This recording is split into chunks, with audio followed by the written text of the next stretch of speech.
Good morning on the West Coast and afternoon on the East Coast. My name is Claire Silky, and I'm a specialist in Latin American affairs at Congressional Research Service in Washington, D.C. I'd like to welcome you all to today's Pacific Council event on Mexico's security dilemma or dilemmas. I'm really grateful for the invitation, and I'm very excited to be on this fabulous panel with three other women who are experts, much more than I, on Mexican security issues and challenges, and also Mexico's relations with the United States. At CRS, we work for the Congress. We're nonpartisan, and I've written on Mexico and U.S. Mexican security cooperation for a long time. I'm kind of old. Since the mid 2000s or so, when drug trafficking related violence first really erupted along the border and in other parts of Mexico. And at that time, you had a conservative president, Felipe Calderon, who sought U.S. support for his military-led counter-drug efforts. And now here we are, like 20 years later, and you have a more I would say left-leaning, I guess, government run by President Claudia Sheinbaum, who took office in October 2024, has maintained high approval ratings and has had to balance many different things as she seeks to improve Mexican security, but also in a complicated framework where it's not just about drugs, as our experts will discuss, but also when we have a very aggressive U.S. administration that has made various policy decisions that have changed the landscape and the tools available to combat crime for the United States, but also for Mexico. So I'm so excited to introduce today. First, we're going to hear from Lila Abed, who's the director of the Mexico program at the Inter-American Dialogue here in Washington, D.C. She was formerly the director at the Woodrow Wilson Center and a journalist. Then Dr. Cecilia Farfán-Méndez, who is also in California. She is head of the North American Observatory at the Global Initiative Against Transnational Organized Crime. She's an expert on Mexico, but also all of North America and fentanyl. And finally, Dr. Vonda Felba-Brown, who's a senior fellow in foreign policy and director of the Initiative on Non-State Armed Actors and co-director of the Africa Security Initiative at the Brookings Institution. Vonda has written on transnational criminal groups and U.S. and international responses to them, not only in Mexico, but around the world. So I really am excited, and I think we're really lucky today to have these three panelists. I look forward to you all in the audience, dropping questions through Zoom. And then later on, after each of the panelists has given just a brief intro, we can hopefully get into a moderated discussion that lasts about 30 minutes. So please don't be shy. Send in your questions, and I look forward to hearing them and to hearing our experts give a little bit of intro so you can kind of frame how you want to ask your question. Lila, do you want to begin? Yes, thank you, Claire, and thank you to the Pacific Council for this generous invitation to be part of such an incredible group of panelists, women that I not only admire, but that I can call colleagues in many projects and initiatives that we've worked together. So I'm going to try to really quickly summarize some of the main events and some of the recent changes that we've really seen on the security front between the U.S. and Mexico, and also the security secretary that President Claudia Sheinbaum unveiled when she took office on October 1st of 2024. So, I think that if there's one takeaway that I would like everybody in the audience to sort of carry with them after this panel is that security today is sort of the underpinning element of all three major issues, right, on the bilateral agenda. Of course, security being one of them, but it really sort of underpins and is the central pillar of both trade and migration. In years past, in decades past, when the U.S. and Mexico addressed individual issues on the bilateral agenda, they were able to address them in isolated buckets. That time is far gone. Recent events have really demonstrated that all three issues are interrelated, are interconnected, but security, in my opinion, is sort of at the very forefront of all issues dealing between the U.S. and Mexico. And there, when President Claudia Sheinbaum took office, one of the biggest questions was how much she was actually going to inherit from her predecessor, Andres Manuel Lopez Obrador, and how much of a mark of her own she was actually going to be able to make. And I think one of the ways that we've really seen her come to her own is with her security strategy. It very much differs from her predecessors, which was coined as hugs, not bullets. Of course, in a country like Mexico, plagued with insecurity, with an expanded presence of cartels, with high levels of impunity, corruption, a lack of rule of law, and other insecurity issues, a security strategy solely focused or a majority focused on prevention really left the country with very deplorable results on the security front under the AMLO administration. And so there was more than 180,000 homicides registered within his 6-year term. There were more than 120,000 disappearances, femicides skyrocketed, extortion, oil theft, cartel presence expanded throughout the country. In fact, Northcom here in the United States said that about a third of Mexico's territory is controlled by cartels. And so when President Sheinbaum came into office, not only was it obvious because of surveys and polls that revealed that most Mexicans have insecurity as their top of mind issues, not only when they're going to the polls, but the most recent INEGI survey sort of demonstrates that about 62% of all Mexican adults believe that they live in an insecure city. It really is something that every Mexican or most Mexicans are dealing with on a day-to-day basis. And so President Claudia Sheinbaum really took a turn with her security strategy. She really came forward with four main pillars. The first one being sort of addressing the root causes of crime. So really expanding social programs and digging deep into poverty and lack of opportunities and economic opportunities and education and youth recruitment by cartels by offering, safe havens and opportunities for the youth to not fall prey to cartels. And so we've seen, a really important effort on behalf of Mexico's security cabinet, particularly the security secretary, Omar Garcia Harfuch, of implementing these prevention centers that hopefully will capture youth at an important moment before falling prey to cartels. The second pillar is strengthening the National Guard. So really cementing what used to be a civilian federal police under the Ministry of Defense in Mexico. Many analysts and critics in the country have sort of said that this has pushed Mexico into a militarization road. Nonetheless, all of the civilian forces, police forces at the federal level are now concentrated under Mexico's military, something that began as an effort, a really important effort in a constitutional reform during the last sort of month of AMLO's government, but that President Sheinbaum has continued during her term. The third pillar is prioritizing intelligence and information sharing. There has been a creation of a national investigation and intelligence system put in place. The Security Secretariat now has more expanded duties, responsibilities, and capabilities.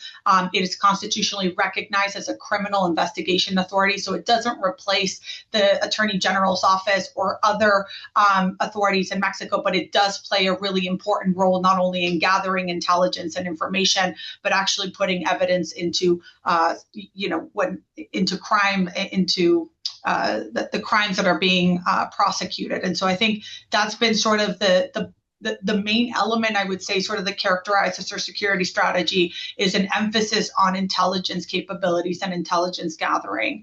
And then finally, there's a coordination. She really pushed forward this idea of having coordination at all levels of government, right? So having all authorities coordinate at both the federal, state, and local levels in an effort to reduce any misunderstandings, to reduce any errors that may occur in, intelligence information gathering, but also putting together cases.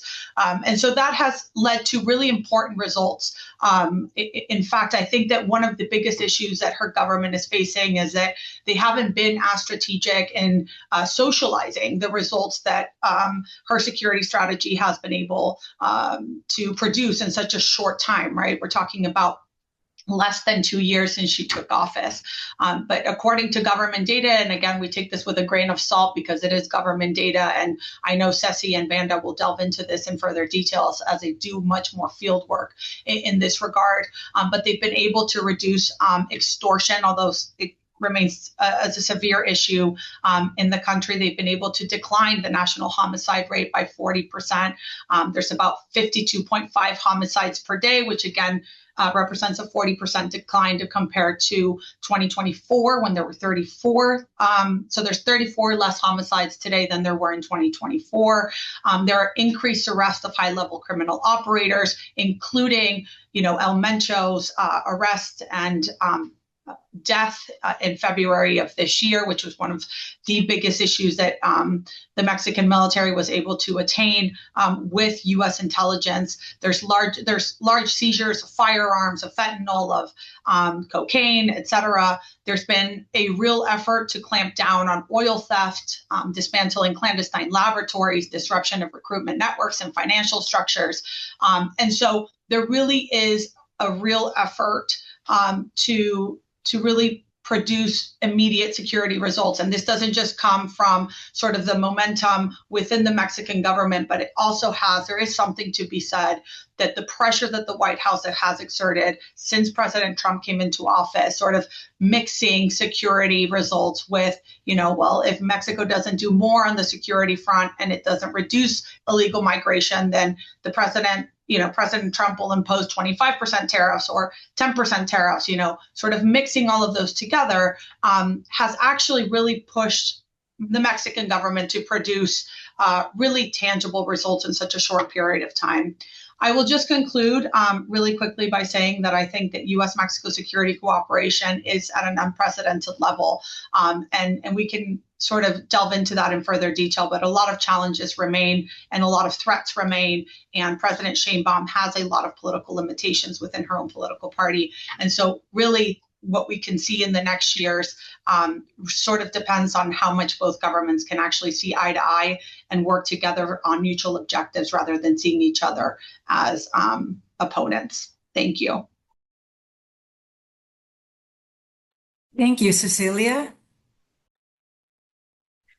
Thank you, Claire, and thank you to the Pacific Council for this invitation. I'm really glad that we're having this conversation today, and I'm particularly delighted to be having it with colleagues whom I admire and learn a lot from every time we get a chance to work together. Just to add to what Lila was saying, that super comprehensive, amazing 5-minute summary, I would just like to add a couple of things. One, I think it is important to underscore that the Sheinbaum administration has really changed the narrative in terms of cooperation vis-a-vis the US compared to López Obrador days. And I think it has been especially significant, this change of narrative around fentanyl and not framing it as a US only problem like the López Obrador administration did. So saying and recognizing that this is a regional challenge, I think has been important for also reducing some of the pressure that we have seen in terms of how the bilateral relationship is taking place. The other thing that I think it's important to highlight is that under this administration, in the US, we have also seen a change of not only focusing around substances, in particular fentanyl, but also once again spotlighting criminal organizations, right? So there is a government effort to also go after criminal groups. And this has also changed the terms of engagement and the type of results that both countries are expecting. Now, what is the biggest paradox or the biggest challenge that I currently see? So what we know is that even though there has been decreases in overdose deaths in the US and Canada, and reportedly by Mexico also on homicides, although I think it's important to still dive deep into that data to understand that reduction in homicides, even though these are good news for the region, the reality is that the region remains one with very high levels of excess mortality. So this should mean that all three countries, and I include Canada in this conversation, should have incentives to work together to reduce this mortality. Now, the main challenge that I think we're currently seeing is that we're not really seeing an articulation of the three countries working together and really coordinating to reduce this excess mortality. Now, this doesn't mean that nothing is happening, right? And I think, last week, for instance, there was the announcement of Operation Harbor, an operation that was carried out jointly by the U.S. and Canada, for instance, that went after criminal groups that, among other things, were related to fentanyl trafficking. We also saw the Ryan Wedding arrest/surrender that, of course, his activities span all three countries. So, a known person who was wanted in all three countries for different things, right? So we have seen movement take place, but I think we have yet to see that, coordination for all three countries in a more meaningful way.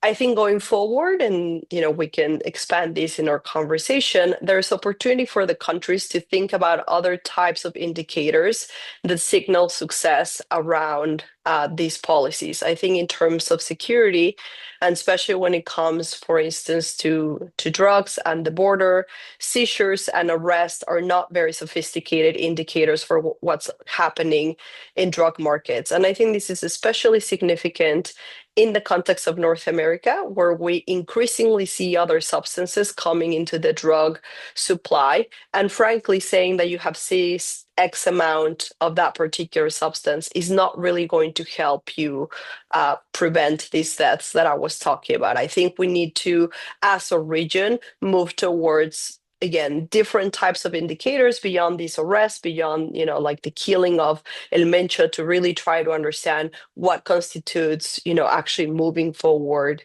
in these topics. So I'll stop there because I know we have plenty to talk about, and thank you again for this invite.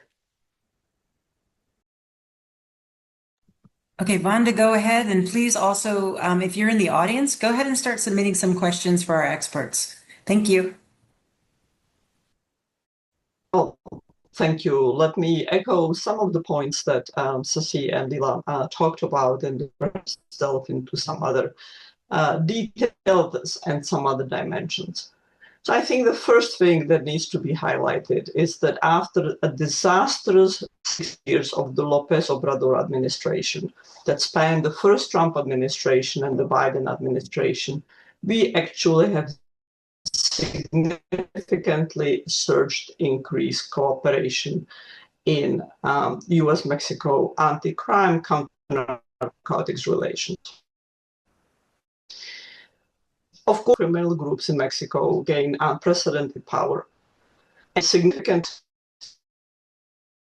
expanded their control over territories, people, institutions, their influence over elections, which was the most in 2024, and the drug trafficking groups had tremendous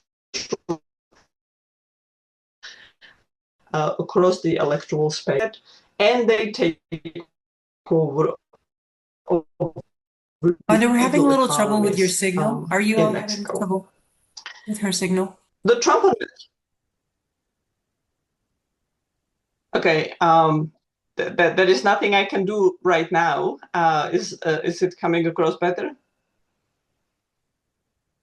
Is it okay now, Claire? I can switch after I finish my remarks.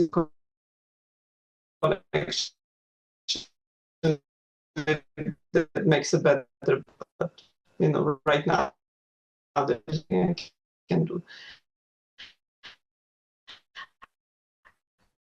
So hopefully it'll stay.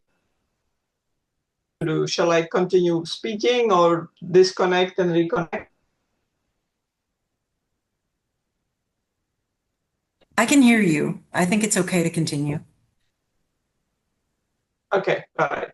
Okay, thank you. So I was saying that during the López administration, we have seen unprecedented expansion of power of the Mexican cartels across Mexico and across many different domains of economies, including legal economies. The takeovers of economies such as agriculture, not agriculture with plants, but legal agriculture, fisheries, mining, critical mining in Sinaloa. All of these issues still remain on the table. The Biden administration was very constrained in how it dealt with Mexico with migration flows. it essentially was held hostage to demanding or asking for cooperation from Mexico on migration, and then not having the Observatory administration cooperate meaningfully on security issues. The Trump administration in the second term was able to break this. And this despite the fact that it was the first Trump administration that inadvertently taught López Obrador that it could use migration as a leverage over the US. So the Trump administration broke many taboos in U.S. Mexico counter-narcotics relations. Okay, I'm sorry about the bad connection. I hope this is going to be better. Claire or someone, can you let me know if you can hear me better? Yes, it's much better. Thanks. Okay, so my apologies about the connection. So the Trump administration had many taboos, one of which was to link security cooperation to economic issues, to renegotiations of USMCA. And we are in the midst of the USMCA review. We will not, in my view, we are already past the deadline, but I think going forward, we are not going to end up with one review for the next 16 years, and instead will essentially be, in my view, at least during the Trump administration, in a year-by-year review. The second big taboo that the administration broke was to be willing to go after sitting Mexican officials suspected of corruption and collusions with cartels. And so we have seen extremely politically explosive indictments by the United States of major Mexican politicians, such as the governor of Sinaloa, Rubén Rocha.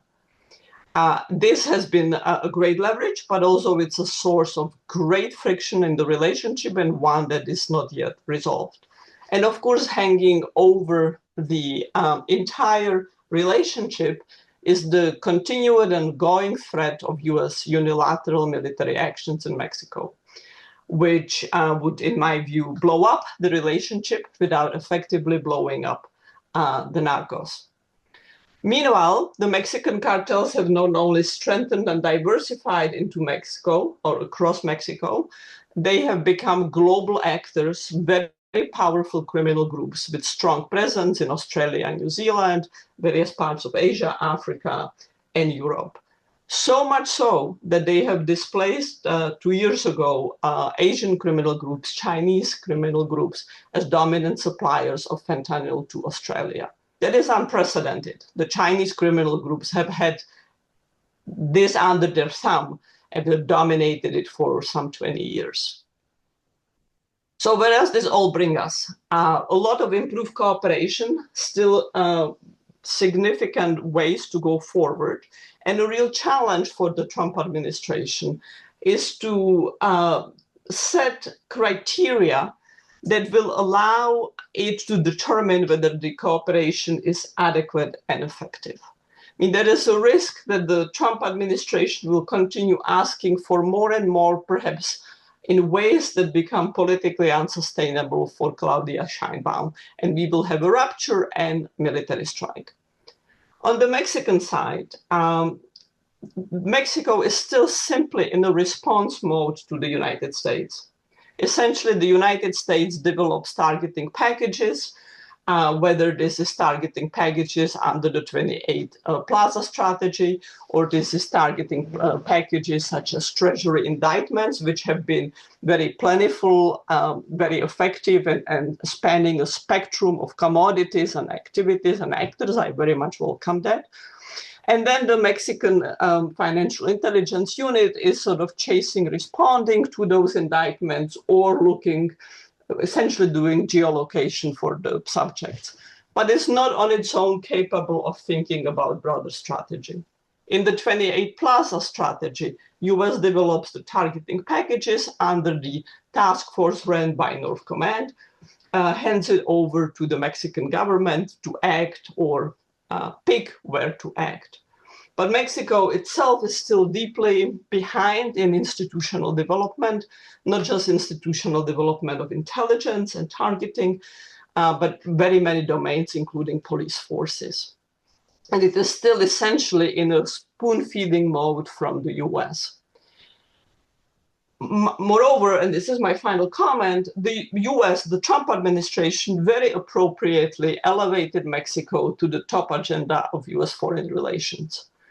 I have long argued that it should be on par with China and Russia. However, the focus is still fairly narrowly around the border areas. It's still predominantly focused on fentanyl. Those are necessary and welcome measures, but they need to expand into other commodities, deeper into Mexico's territory, more systematic dismantling, and there needs to be encouragement and opportunity for institutional development in Mexico. And the Trump administration has solely walked away from that, not just in Mexico, but under the shield of Americas in all other countries. It's essentially responding to US targeting packages where the core element of the strategy lies. So a lot of very positive development with the Trump administration, some major deficiencies and some major risks on the horizon, such as military action. Thank you so much, Wanda. That's amazing. So we have a couple of questions here in the chat, and I encourage other people to go ahead and, add on. I have some other questions myself I can ask if we run low, but I love this first one. It's basically saying, do we think that the U.S. terrorism designation of Mexican cartels or transnational criminal organizations actually has made a positive difference in undermining their capabilities? Would anyone like to take that first? Sure, I can do it, and I'll turn off my video again and then look forward to Cecilia's and Lila's comments. The counterterrorism designation is what an administration does with it. It is the legal underpinning of NORTHCOM being in charge of the task force. And the task force has been very effective. It's not just the US military, it's bringing in DEA, it's bringing in DIA, it's bringing in HSI, other agencies. I actually think that we do have a whole of government approach, and that's been underpinned by the counterterrorism authorities in a way that we would not have had otherwise.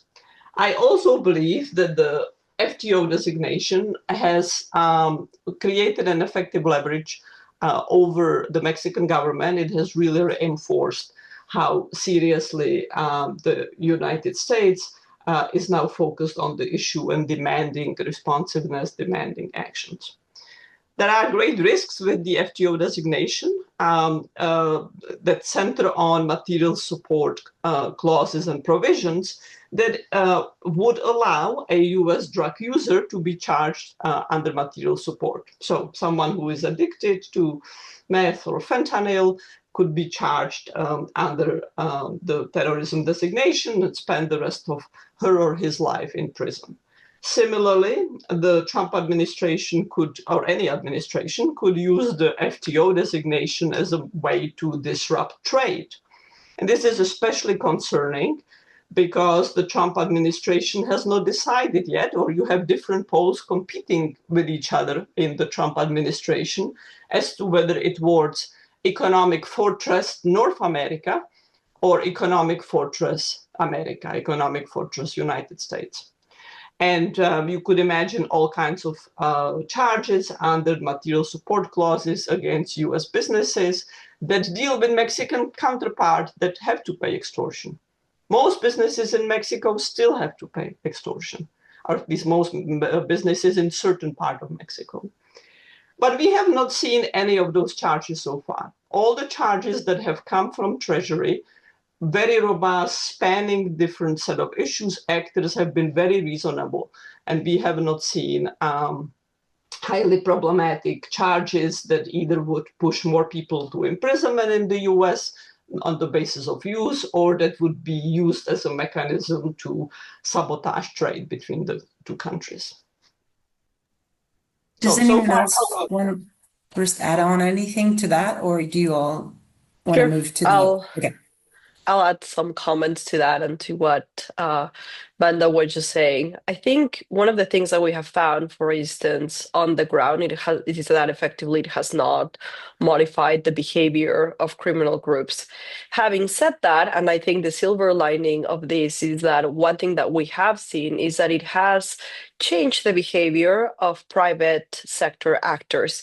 And this is very relevant because, as Vanda was discussing this material support clause, the concern about being potentially accused of providing material support to terrorist organizations has really led the private sector to rethink, for instance, some of their engagement. And this is relevant because it has, in my view, brought actors to the table who normally thought of criminality as something that was happening on a separate sphere, something that did not have to do with them. And in a context, as I was mentioning in my intro remarks, where you have increasing linkages between illicit and licit economies, especially in the context of producing synthetic drugs that use dual use chemicals, meaning chemicals that are used in legal industries, but could also be used for the manufacture of illicit substances, it really matters that you have the private sector at the table. So this conversation that is happening, for instance, around financial institutions of how to enhance their compliance mechanisms, I think it's an important conversation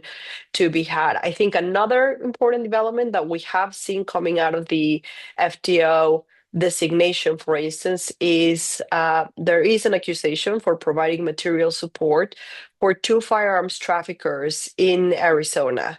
And this is very relevant because Mexico has placed firearms trafficking on the top of the bilateral agenda. It has said to the US, this is an issue that I have in terms of dealing with security in the country. I need you to do more around this. And so to see, for instance, this indictment related to firearms trafficking in the US with the expectation that, potentially we could see more of these, this could be, this is not going to be a quick fix, but hopefully over the long term, it really changes also the incentives of firearms trafficking, and something that we know has definitely also deteriorated security in Mexico. So certainly some silver lining around this FTO designation. Claire, if I can just sort of respond very quickly, and I'm not going to add too much to the FTO designation because Vanda and Cecilia very well covered that. But I do just want to point to the fact that I think something that has really moved the needle on the security front in Mexico, and especially in Mexico, in my opinion, both at the government level and even at the cartel level, is the fear coming from the White House that any of its threats could become a reality at any given point. I think for President Sheinbaum, her deep cooperation, the endless efforts that she's, done for the United States, whether that's the transfer or extradition of 92 high-level criminals, whether it is an unprecedented level of intelligence and information exchange. I think she ultimately did this not because she really wanted to, but because she felt that if she didn't, the USMCA review process could really sort of come to an end, right? Or could not work in Mexico's favor. And to Vanda's point, right, ultimately what she's done is really ramped up efforts on the security front with the United States, hoping that she could sell it to her political base and to her political party, and electorally within Mexico as a 16-year extension of the USMCA that never really came to fruition. And I think that's going to become a serious issue. I think on the unilateral military front, that Vanda, mentioned, I think cartels are now realizing that not only with politicians that are being, prosecuted for having clear ties with organized crime, but also a unilateral military strike, they're now seeing this as an existential crisis, something that could really go after most of their activity, most of their, presence in Mexico. And I think that this is what ultimately is moving the needle. And I think that in Mexico, one of the things that still exists in the rhetoric with government officials and even with the private sector is this idea that President Trump is bluffing when it comes to a unilateral military strike, because during Secretary Rubio's visit in September of 2025 to Mexico, he said that Mexico is the best ally of the United States on security. And I think a lot of folks would do well to understand the dynamics in Washington, that many of the decisions that will be taking place in terms of a unilateral military attack will not come from the diplomats or from the State Department, but they will come from elsewhere, and especially from a really inner circle at the White House that the Mexican government has truly not been able to penetrate. And that's where the decision making is actually taking place. And I think without doing that, right, you can do all the efforts and you can place all of the designations that you want, and you can send criminals, and you can combat oil theft, and you can go after cartels, and you can kill the Mencho, and you can do all these efforts. But if you can't actually be at the decision-making level, I think ultimately that's why the goalposts continue to move. And I think that's why she's always seems at a loss. And I think that that's one of the main issues right now in the U.S. Mexico relation agenda is, despite the level of engagement, there continues to be this deep misunderstanding about the priorities on both sides of the border. And if you just read the national security strategy that the White House unveiled, economic security is tied to national security. Migration is tied to national security. And in fact, on page 9 of its own national security, the White House says that there's a predisposition to intervention, that because of the interests of the United States right now, they could justify an intervention. And so I think anybody that believes a unilateral military attack, I agree, would take the relationship back decades. But I think anybody who thinks it's not a possibility doesn't really understand how Washington is working right now. Yeah, I would just pivot a little bit to another question that someone has, but also I guess I wonder if you guys could explain a little bit at some point when you mentioned the Shield of the Americas, Vanda. There's a group of countries that are members of President Trump's regional security initiative called the Shield of the Americas, and there's a related one in the Department of War or Defense called the Americas Countering Cartels something or other. And Mexico's not in it, and Brazil's not in it. But most of Colombia is going to join it under its new president-elect. And I just wonder if you think that impacts U.S. relations with Mexico, because a lot of the countries in it, and even a country that's not in it, Venezuela, which we were enemies with last year. Now, the acting government allowed the U.S. military to carry out a strike against the Tren de Aragua in its territory. So do you think that is going to impact these threats at all, I guess, is one thing. And that's sort of different than someone's question. And then for someone who covers more Mexico internally, could take the question about how do you think President Sheinbaum is managing, this relationship with the aggressive U.S. policy on one hand, but how is she selling that? How well is she selling that in Mexico? Because if she goes over and turns over Morena governors to U.S. extradition requests, do you think she will still have the support of the Morena party? That's sort of what the second question here is. So if somebody wants to take sort of the domestic political context part of it, and if someone wants to take kind of like what the U.S. military is doing more broadly, and whether or not that has an effect on Mexico, I'd be really interested. Thanks. I can perhaps start with both. So, let me start with domestic politics, which Lila already started, and I'll turn off my camera again to do it. So, Lila very succinctly and importantly pointed out that Sheinbaum has been selling the security cooperation on the basis of USMCA and reducing tariffs. And of course, Mexico economy is fully dependent on the US. And even if there is no USMCA, as long as Mexico's tariffs are lesser than the tariffs of other countries, Mexico benefits. If that became disrupted, then the selling points would become much weaker. That said, President Sheinbaum has opportunities, and she is facing different poles, including within her Morena party, which has many more than different poles, but you have a group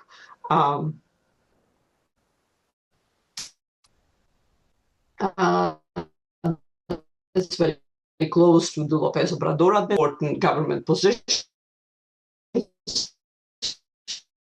including perhaps in her. You're going in and out again, Vanda. I'm sorry. And then you have another segment of Morena and other. Is it better now? Yeah. Can you hear me now? Yeah, I'm sorry. I don't understand what's influencing the internet connection, so I cannot influence it other than having the camera turned off. What I was going to say is that President Sheinbaum faces different poles within Morena. Is she going to stay close to her mentor, President Lopez, and then shield politicians? Is she going to step in and try to redefine Morena as a party against corruption, where there is, of course, huge amounts of accusations about the level of corruption in Morena that various observers deem far more than even with other parties.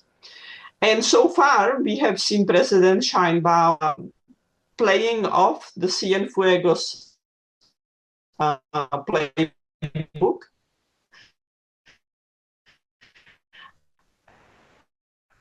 Using the, so there is a sort of irresolution limbo regarding some major indictments, but that could become another trigger point. And let me just quickly comment on the Shield of the Americas. So yes, I think you're absolutely right. Colombia was under the new president-elect a very strong right-wing politicians embracing MAGA-like narratives. High militarization will certainly join. And of course, the Trump administration has been the son of former President Bolsonaro.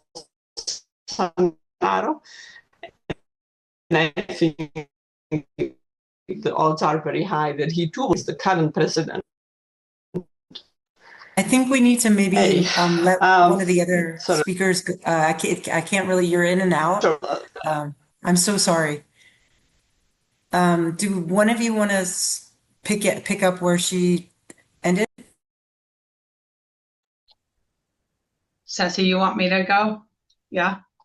So, I mean, I think, I think there are different approaches to this. I think there are some that argue that President Sheinbaum is being limited internally by her political party because of this bet that she made that if she really, produced results on security, that this would push the United States to give preferential treatment to Mexico on the USMCA review, something that we've seen, even though there's ongoing negotiations, there will be another round in Mexico the week of July 20th.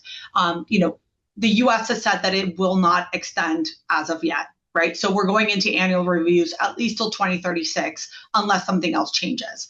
So that ultimately will push and has pushed President Sheinbaum into more of a nationalistic, extremist, ideologic, position.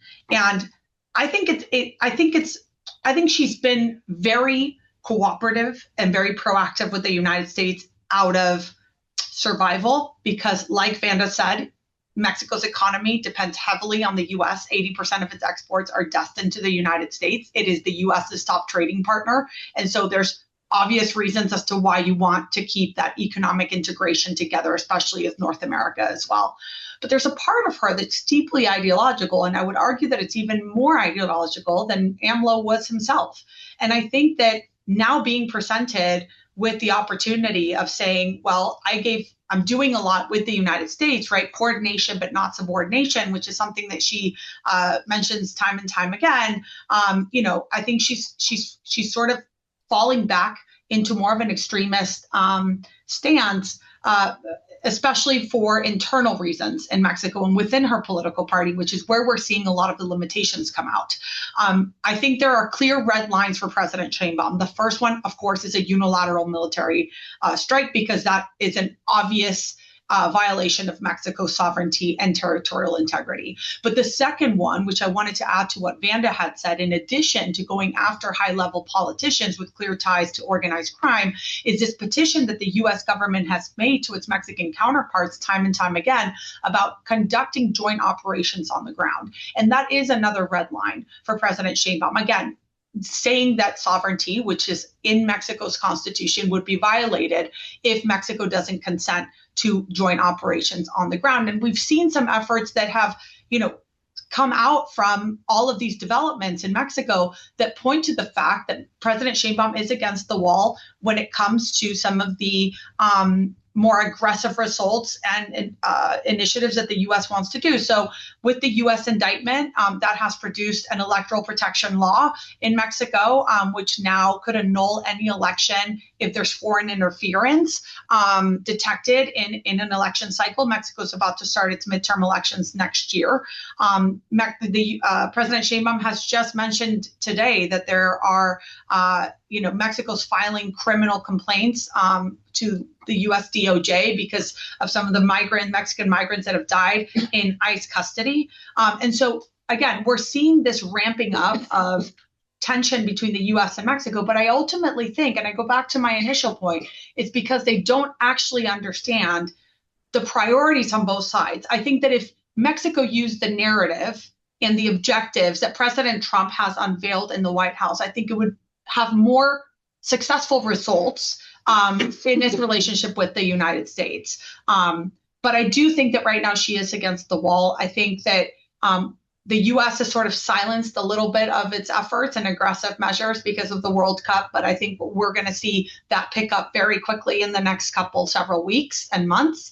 And I do hope that for the sake of collaboration with the Security Implementation Group, with Mission Firewall, and with a lot of other sort of institutionalized initiatives and measures that the U.S. and Mexico have, that they can progress and they can work together to achieve mutual objectives.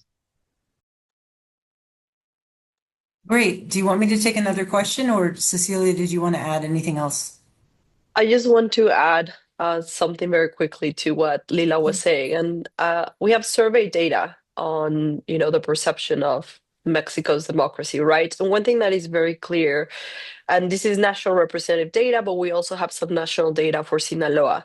And something that I think is very important to understand, for both in Mexico, but also for a US audience, is that the evaluation of performance of the governor and the president are not linked, meaning that I can think the governor is terrible at his job. It doesn't translate into me thinking that the president is also doing a poor job. And this matters because I'm sure, Palacio Nacional also has similar data to this. And this matters because essentially what it tells us is that while this raises questions internally for the political party, this is not a concern at large for Mexican citizens, right? And certainly not people in Sinaloa in terms of how do we punish a governor. I mean, corruption in itself is not seen as a surprise, right? So some of the information that comes out of the indictment is not necessarily surprising to the population, right? I can think that the government is corrupt, and this is something that also comes out from the data.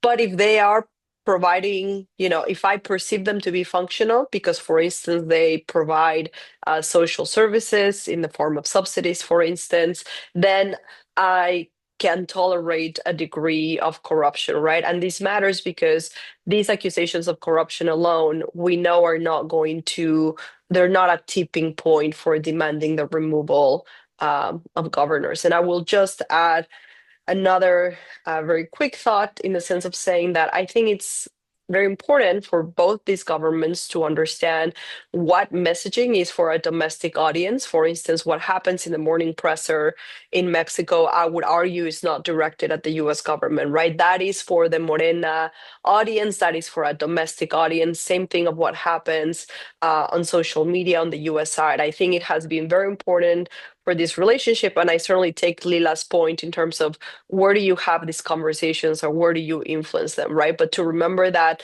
the real conversations are happening behind closed doors and they're not necessarily happening through these messages that are very public. And again, I would argue for their respective domestic audiences. Thank you. I'm going to take two questions that we have in the chat as well. Is the individual Zhang Zidong operating alone or with PRC backing? That's a very specific question. And then one from Dr. Starr. If Mexico is in a purely reactive mode and given Sheinbaum still incomplete control over the country and over the move over Morena and the broader movement that it's part of, how far do you think she can go to respond to the U.S. demands, especially the extradition requests for government officials? Is that also like, what if she says no? Is that a red line for the United States potentially? And I would just add one last question myself is sort of like, there's a new Mexican ambassador in Washington. And what do you think his priorities should be? And I forgot there's a couple more down here. Oh, also, now if the connection's better, Dr. Downey would like Vonda to be able to respond to the Shield of the Americas or more broadly, the Mexican cartels are listed as a primary terrorism threat or the primary terrorism threat in the U.S.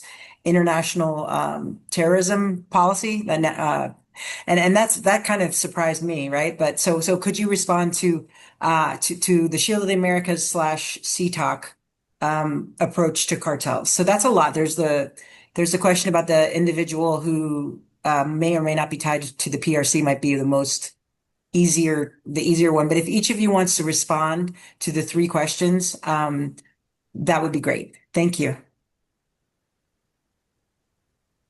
Shall I give it a try to see if the connection is working? Claire, is it better? Okay, hopefully. Is Brother Wong tied to the PRC? Well, there is no evidence so far, but presumably he is heading to U.S. trial, and the trial will be a very rich opportunity to reveal that. Also, what is the nature of ties is a very important issue, not just ties. I mean, certainly I think that his arrest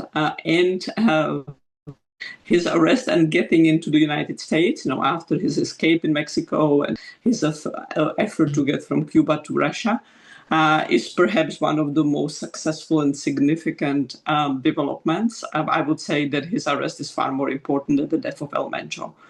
And I would very much assume that U.S. interrogators are very intensely asking him about his connections in China, beyond China, including to government officials.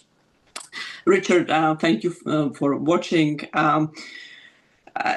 So I have indicated that the designation of the Mexican cartel has given the United States significant leverage, something that has been felt in Mexico over the Mexican government. But certainly, in terms of traditional terrorism that centers on blowing up U.S. assets or U.S. citizens, the threats are elsewhere. The most intense area of terrorism is Africa, Sahel, where the government in Mali is teetering on an edge, where the Africa Corps, the successor to Wagner groups, has been not just brutal, but also pathetically ineffective.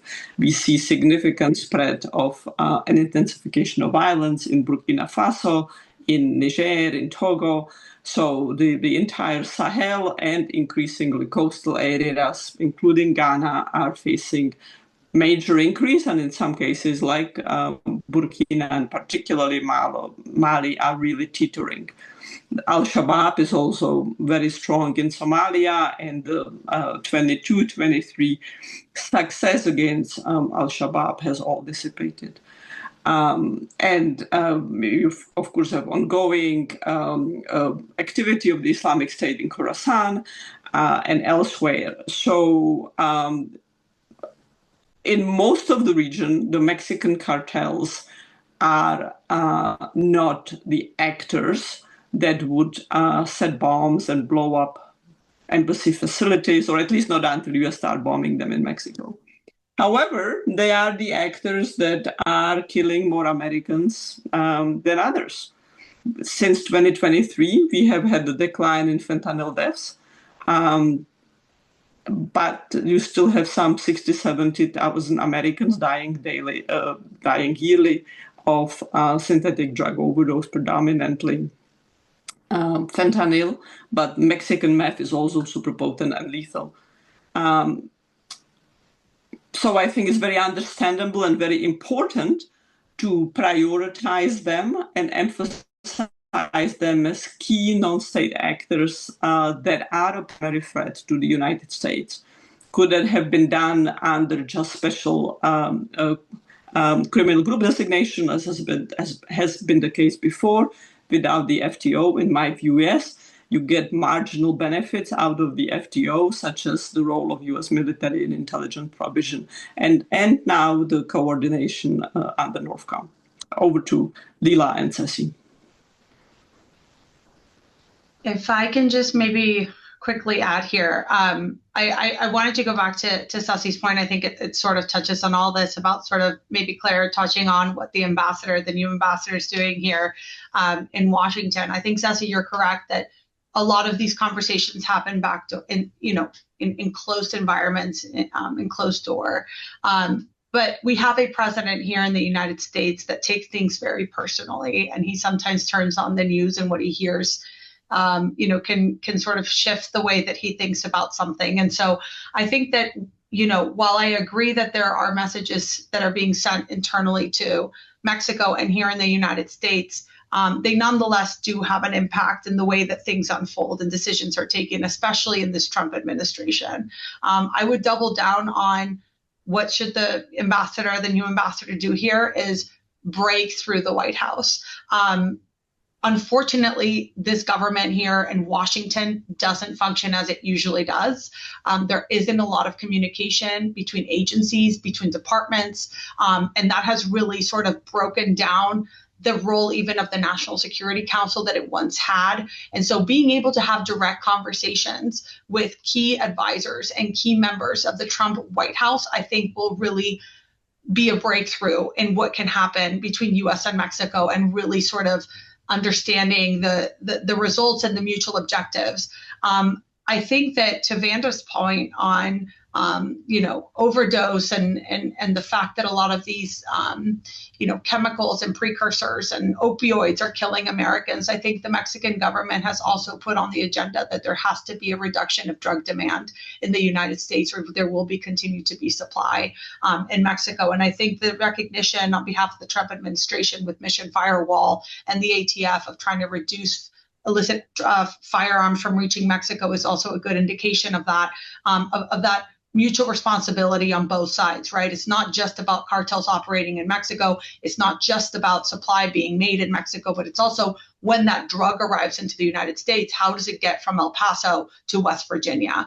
And also reducing that demand here in the United States. And so I think both sides have clear arguments. I really do believe that if we're not in the status quo, this is not business as usual. And so what has worked in the past probably won't work today. And so I would recommend to the new ambassador to really, again, break down the walls of the White House, make some strategic relationships, even beyond the White House, with really important private sector representatives that are very close to the administration that can make a change and that can actually send a clear message to President Trump.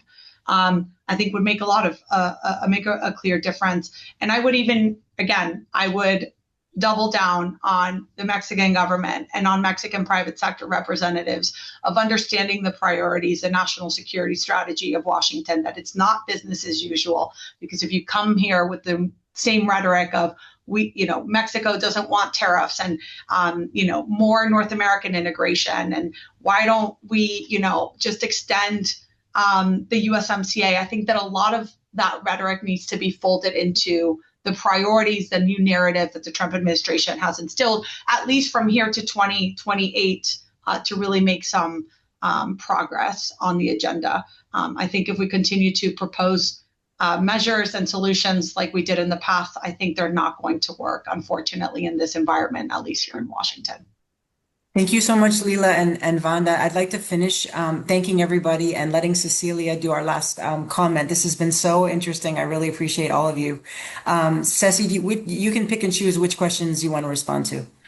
Thank you, Claire. I will just echo Lila's point of having more Mexico in DC. I think regardless of who is in power in DC, this is something that Mexico should have more of, and just ongoing conversations about the importance of the bilateral relationships, the importance of Mexico as a trade partner, but also as a partner in security and not a problem south of the border. So definitely echo that message. I will also, just to the question of the reactivity of Mexico, I think this also highlights why it's so crucial for Mexico and the US to have a framework for security, because it really benefits Mexico as well. One of the defining characteristics of the bilateral relationship is how asymmetric it is. And while I understand, of course, some of the framing around sovereignty, and I understand the messaging of cooperation without subordination, I think it really, having those frameworks allow that reactivity to be removed from the interaction and say, okay, these are the 5 things that we agreed on, or 10, or whatever you want to make them, to discuss in the relationship. And I think it can also be beneficial for Mexico. I don't think it should be on the Mexican side. I think it's a mistake to see it as an imposition. I think it should be seen also as a strategic move by Mexico to have more productive engagement with the US on an issue that historically has been very difficult to manage. Well, thank you all, and thank you so much for all who attended today. As someone who covers also Mexico from Washington, I am so grateful for any opportunity to hear from experts who do a lot more field work than I do, and or who have a lot more contact with the political relationships. So thank you so much to each of you and to the Pacific Council.